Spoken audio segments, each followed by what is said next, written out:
ជំរាបសួរពុកម៉ែបងប្អូនទាំងអស់គ្នាបើកក្បាលវីដេអូមកបងប្អូននឹងខ្ញុំធ្វើម្ហូបអីហ្នឹងមែនហើយជាដំបូងបងប្អូនសម្រាប់ខតាពាំងជើងជ្រូកយើងនឹងវារៀងយូរបន្តិចបងប្អូន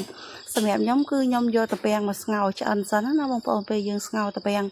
អីវាឆ្អិនហើយគឺវាងាយហើយវាលឿនអញ្ចឹងណាបងប្អូនយើងយូរតែដំបូងទេហើយគឺយើងយកតាពាំងនឹងទៅលាងទឹកសាទៀតអញ្ចឹងណាបងប្អូនហើយសម្រាប់ខ្ញុំគឺខ្ញុំស្រស់សាច់ជ្រូកដែរបងប្អូនគឺខ្ញុំស្ងោរសាច់ជ្រូកវាឲ្យបាត់ក្លិនណាបងប្អូនយើងស្រស់វាមកទឹកហើយគឺយើងយកមកលាងអញ្ចឹងណាបងប្អូនថ្ងៃនេះគឺខ្ញុំមានជើងជ្រូកមកចាហៀងបងប្អូនជើងជ្រូកមកចាហៀងហើយនឹងពោះជ្រូកបងប្អូនគឺខ្ញុំយកមកខលាយគ្នាអញ្ចឹងណាបងប្អូនហើយតាពាំងនេះគឺតាពាំងផ្អែមមកបងប្អូនតាពាំងផ្អែមមកពេលខអញ្ចេះឆ្ងាញ់ណាបងប្អូនមិនថាខមិនថាយើងស្ងោរជ្រលក់ប្រហុកជ្រលក់ទឹកគ្រឿងនេះទេបងប្អូនវាអត់ហាងណាបងប្អូនបន្ទាប់មកគឺយើងចាប់ផ្ដើមកូរស្ករអញ្ចឹងណាបងប្អូនយើងស្ករកូរវាឲ្យវាឡើងក្រហមអញ្ចឹងណាបងប្អូនបន្ទាប់ពីយើងកូរវាឡើងជើងក្រងក្រហមអីចឹងហើយបងប្អូនចាំយើងចាក់ទឹកត្រីចូលបន្តិច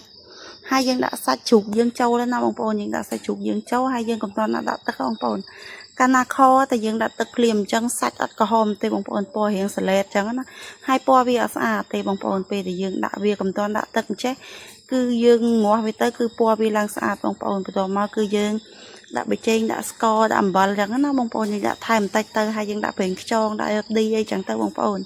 សម្រាប់ខ្ញុំគឺខ្ញុំធ្វើតែអញ្ចេះហើយបងប្អូនខខ្ញុំអត់មានពណ៌សពណ៌សាឡេតអីទេបងប្អូនគឺខ្ញុំអត់តន់ដាក់ទឹកទេគឺខ្ញុំចាប់ដើមដាក់ងាស់វាអញ្ចឹងឲ្យវារៀងថាឲ្យមានពណ៌ជាប់សាច់ទេបងប្អូនហើយបន្ទាប់ពីនេះហើយបងប្អូនគឺយើងចាប់ដើមដាក់តាពាំងចូលទៅសារតាពាំងគឺយើងដាក់វាឆ្អិនដែរស្ងោរវាឆ្អិនហើយបងប្អូនអញ្ចឹងគឺយើងដាក់វាខជាមួយនឹងសាច់ជ្រូកអញ្ចេះទៅដើម្បីឲ្យវាមានពណ៌ដែរបងប្អូនពណ៌ស្ករនឹងវាជាប់នឹងតាពាំងដែរអញ្ចឹងណាបងប្អូនពេលអញ្ចឹងទៅធ្វើឲ្យខយើងនឹងវាមានពណ៌ស្អាតបងប្អូនបន្ទាប់ពីយើងដាក់មកសន្ទុះហើយគឺវាពុះហើយបងប្អូនគឺយើងចាប់ដើមទៅមើលវាអញ្ចឹងណាបងប្អូនហើយយើងថែមទឹកវាងាស់ទៅបងប្អូនចេះហើយគឺថាខយើងគឺក្រហមស្អាតហ្មងភាគច្រើនណាបងប្អូនមួយចំនួនពេលគាត់ខទៅគឺគាត់ដាក់ទឹកភ្លាមអញ្ចឹងវាអាចធ្វើឲ្យសាច់យើងហើយនឹងតាពាំងវាអត់ក្រហមទេបងប្អូនតែបើធ្វើដូចខ្ញុំចេះវាក្រហមមកបងប្អូនយើងងាស់វាទៀតអញ្ចឹងទៅគឺវាកាន់តែក្រហមបងប្អូនដោយសារតែខ្ញុំធ្វើតែអញ្ចេះតែបើបងប្អូនអត់ដែរធ្វើទេធ្វើដូចខ្ញុំទៅដោយសារធ្វើអញ្ចេះគឺតាពាំងក៏ក្រហមសាច់ជ្រូកយើងក៏ក្រហមភាគច្រើនខបើអត់ក្រហមទេគឺមើលទៅវាអត់តំណងបងប្អូនអត់តំណងហើយអត់ចង់ហូបទេតែបើយើងធ្វើអញ្ចេះវាតំណងហើយគឺចង់ហូបទៀតបងប្អូនពណ៌វាឡើងស្អាតហ្មងពណ៌ក្រហមហ្មងសម្រាប់ខ្ញុំគឺខ្ញុំអត់បើខស្ករសគឺខ្ញុំអត់ចេះទេបងប្អូនតែបើខស្ករក្រហមគឺខ្ញុំចេះស្ករសភាគច្រើនគឺខ្ញុំខទៅគឺដឹងតែខ្លោចខ្ញុំអត់ដឹងទេបងប្អូនសារតែអត់ចេះ